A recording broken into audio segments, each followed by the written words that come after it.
किसानों के परिवार से निवाला छीनकर भारी भरकम रकम बनाने वाले भूमाफिया प्लॉटिंग कर अब लाखों रुपए कमा रहे हैं। वहीं सरकारी भूमि से रोजाना मिट्टी का दोहन कर इस कार्य से जुड़े लोग हजारों रुपए अवैध कमा रहे हैं। जानकारी अनुसार कृषि भूमि पर अकृषि कार्य कर 1 बीघा पर ही कई लाख रुपए की हेराफेरी हो रही है, जिससे सरकार को राजस्व की भारी हानि हो रही है।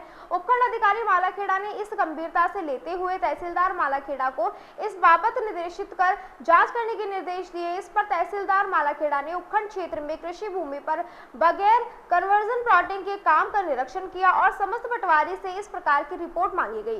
गौरतलब रहे कि खेती-बाड़ी की जमीन पर प्लॉटिंग का काम जहां हो रहा है, उनके खिलाफ 90A की कार्यवाही तहसीलदार मालाखेड़ा मेगा मीणा ने कानून के मुताबिक शुरू कर दी है, जिसके चलते अवैध रूप से प्लॉटिंग करने वालों में हड़कंप मच गया है और यह रूलिंग पार्टी के नेताओं के यहां हाजिरी देकर किसी भी प्रकार से तहसीलदार पद पर दबाव डालने का प्रयास कर रहे हैं।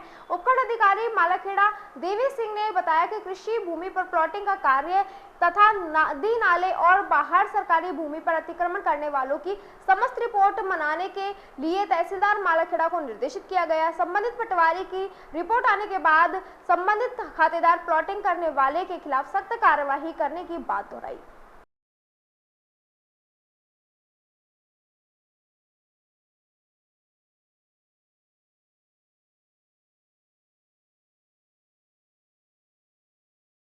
से मेरे प्रसंज्ञान में आया है कि उपखंड क्षेत्र मालाखेड़ा में जो प्रॉपर्टी डीलर हैं उनके द्वारा कृषि भूमि को क्रय करके उन पर प्लॉटिंग की जा रही है, जबकि उन्होंने भू रूपांतरण नहीं कराया है।